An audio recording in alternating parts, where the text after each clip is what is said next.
Salut și bine m-am găsit la un video informativ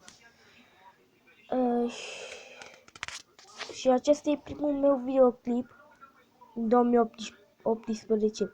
Că am făcut un live, primul live din 2018, nu mai știu exact cu ce a fost, dar poate vă întrebați de ce e această poză pe fundal și nu mă joc. Pentru că plănuiesc să fac un live cu telefonul la calculator, cu tot cu calculatorul. Dacă fac cu calculatorul, n-am microfon. Și problema asta cred, nu știu când va fi rezolvată. Cred că până la vară. Și vedeți că poza e luată după alte, că n-am găsit alta, abia am găsit-o pe aceasta. Și da, vom juca Farming Simulator 17. Nu l-am cumpărat. L-am descărcat după internet. O să fac și un tutorial.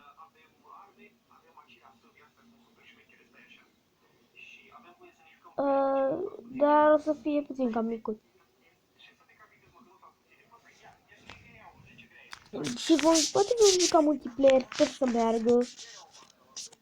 Că aș vrea să joc cu 3 băieți și cu mine 4. Adică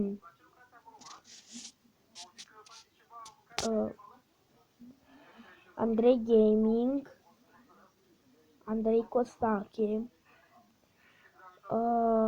Adi și cu Ana, dar nu mai știu cum era numele ei pe canal. Și spus numele la canal, dar l-am uitat. Sper să fiți pe live, cam atâta cu acest episod. Noi ne vedem data viitoare.